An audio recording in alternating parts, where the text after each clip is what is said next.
If you still live at home or hooking up at your place is just not an option, this video is for you. So I lived at home up until the age of like 24. There was a quick stint where I had my own place for an internship out of town, but for the most part, I lived at home. Maybe you're watching this and maybe, you're a bit younger, you're a student, or maybe based on your life circumstances, you're saving money, you're just not in the position to move out of the nest yet. Or you have another living situation where, it's just not ideal to bring girls over. And look, guys, it's completely normal. In this day and age, a lot of guys do live at home or, have a living situation where it just doesn't make sense to bring girls over.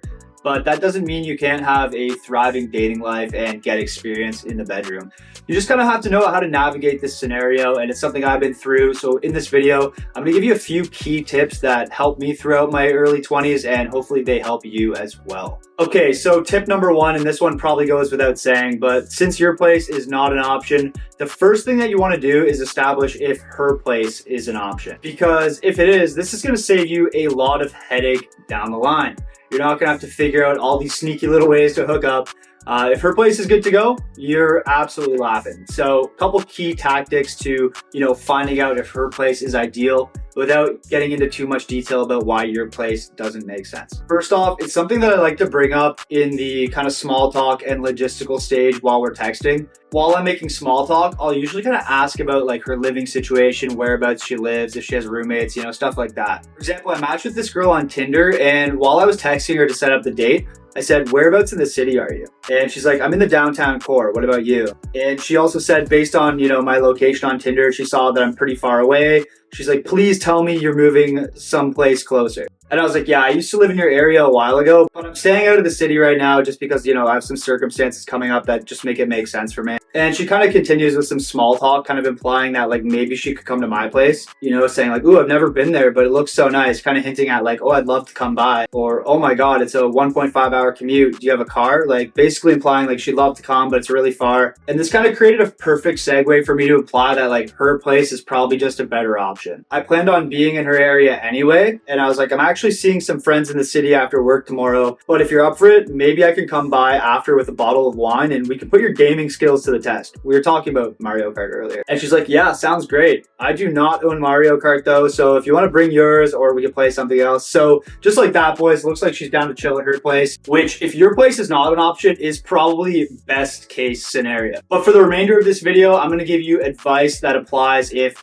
her place is not an option and your place is not an option, which is going to require you to get a little bit more crafty, but still super doable. And first up is literally just having a straight up car booty call. And I know this might sound like a little bit extreme, and it's something that I haven't done in a while now that I actually do have my own place. But if you're younger, having a car is literally like the first access to any type of freedom that you really have. It allows you to get out of the house, pick girls up, drive to like cool places. And if you're willing to take a little bit of a risk, you can obviously hook up in the back of the car, which, people have been doing since cars were invented. Pretty sure that's why Henry Ford invented the car, to be honest, is to hook up in the back of it because he lived with his parents. I've got, countless experiences in the backs of cars. One story comes to mind where I matched a girl on Tinder. She was literally down to link up. She pulled up to the end of my street in a Dodge Caravan and we literally just clapped cheeks and then she dropped me off back at home. I also dated another girl who worked at the mall and she would let me know when her breaks were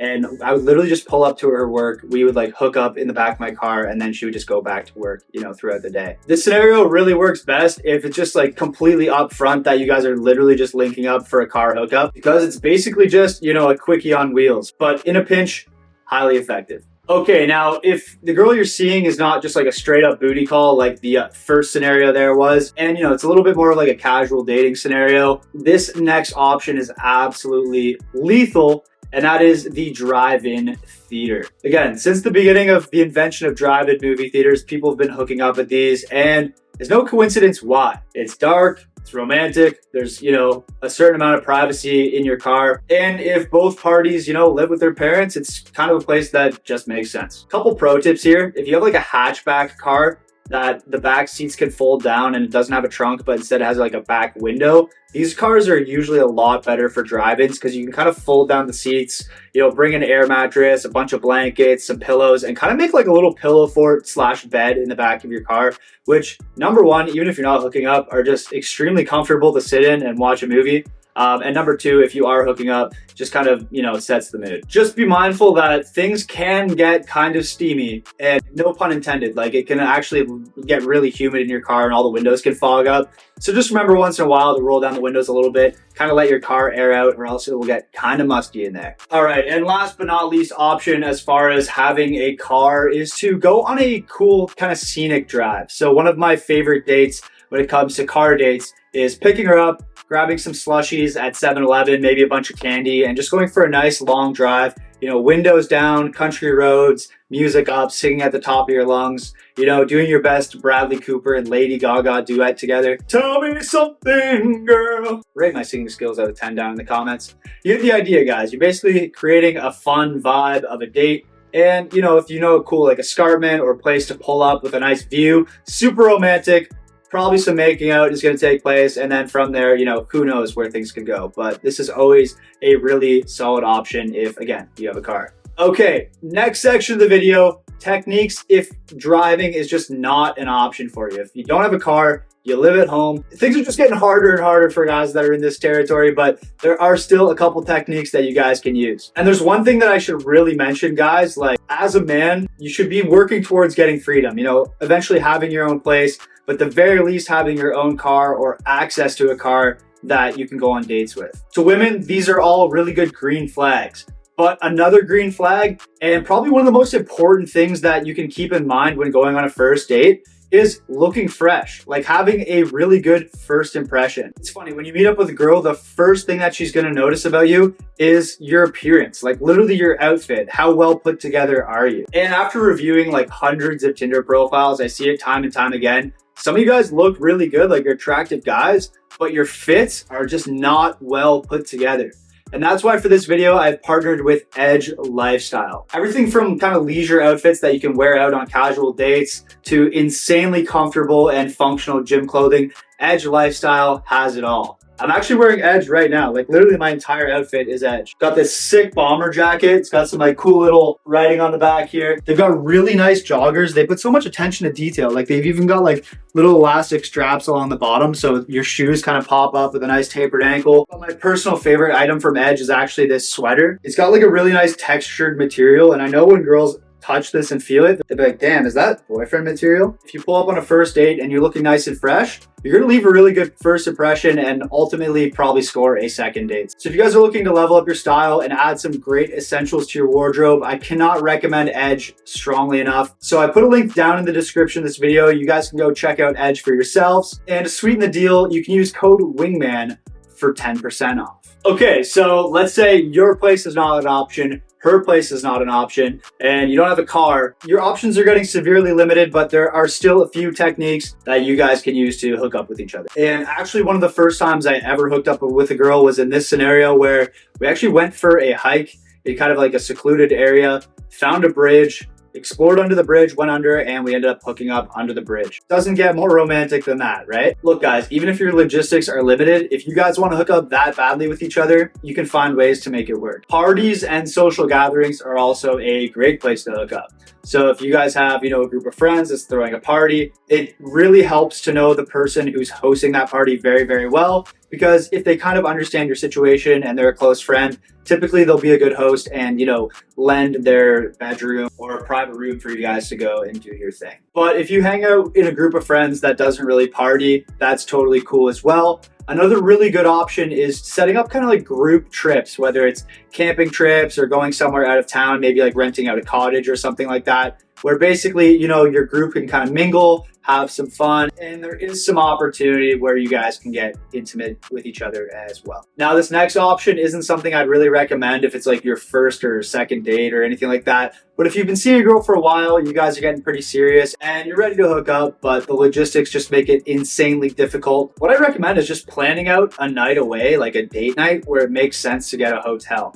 So maybe it's, going to an event, a concert, something like that in a different city where, the logistics of commuting back would just be really difficult late at night. and you guys get a hotel together. Or maybe it's a weekend trip to, another city that's a train ride away. The point here is finding a scenario where it just logistically makes sense to get a hotel, and then you guys having a hotel together and you can get as romantic as you want. Highly recommend if you do this, guys, get some champagne, get some rose petals, make it a nice little romantic scenario. If a girl's that important that, you want to take her on a date like that, make it count. Okay, this is where stuff gets real. Look, guys, sometimes her place is not an option. Neither of you guys have cars. You have no friends. There's no weekend getaways. Maybe just money's too tight where you can't afford a hotel. Whatever the situation is, guys, there are some scenarios where you just got to suck it up and make it happen at your place. And this is the tough love part of the video where I got to get real with you. Now, if this is the case, the easiest way to make it happen, obviously, if you're living with your parents, is when they're out of town and on vacation and you kind of have the house to yourself. But if that never happens, sometimes you got to risk it for the biscuit, guys. Unless you want to end up being like a 40-year-old virgin or something like that, sometimes you just got to get crafty. Now, the best case scenario as far as your house setup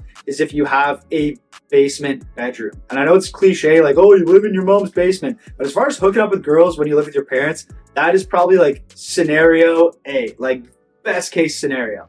But if you don't have a bedroom in the basement, highly recommend setting up some sort of like lounge / TV area down there where, if you bring a girl down there and you're watching a movie, people kind of know to leave you guys alone. If they don't leave you alone, listen for the stairs, you get what I mean. But basements are your best friend because there's like a layer of ceiling and floor that is preventing any noise from, traveling too far upstairs if you guys keep it down. Now, if you don't have a basement and everyone in the family is on the same level, this is where things get exceptionally difficult. This is mission impossible, but let me tell you from personal experience, it can be done. But this is where you've really got to master the art of the sneaky link.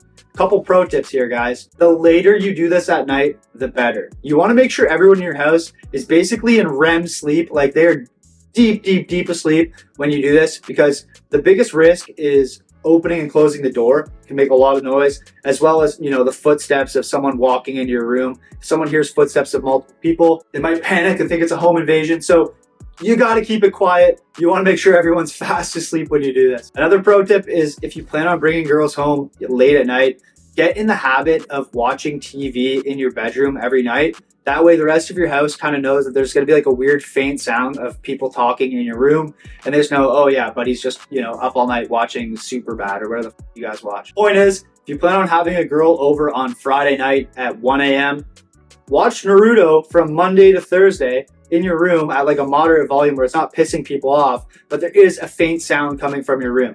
That way, when you bring a girl over and you throw on Naruto and maybe they hear, a little bit of extra noise that night, they'll be like, oh, maybe he just turned up the volume for Naruto a little bit, but they won't be too suspicious. But even if they are suspicious, guys, I gotta be frank, it's not the end of the world. Hooking up is normal. It's something that most human beings enjoy doing and do very regularly. Everyone does it. And your parents realistically probably already know that you do it or probably assume that you do it anyway. And you may think that your life is going to end if they find out. Well, let me tell you guys, it won't. Honestly, guys, hooking up is just part of growing up. It's a rite of passage. And there's a lot of guys who have opportunities when they're younger where a lot of girls want to hook up with them. And because of limiting beliefs and fear of like getting caught hooking up, they decide not to. And then, 10 years later, they never got any experience. And now they really regret, what? I wish I just took a little bit of risk and, got some experience while I was young. So if you find yourself in a boat where, hooking up at your place is not really an option, I hope that you found this video helpful. And if you did, please pound that like button, hit subscribe, and check out my ultimate pickup line guide, which is free down in the description of this video. Sign up for my email list and I'll send you 25 pickup lines that actually work. Much love.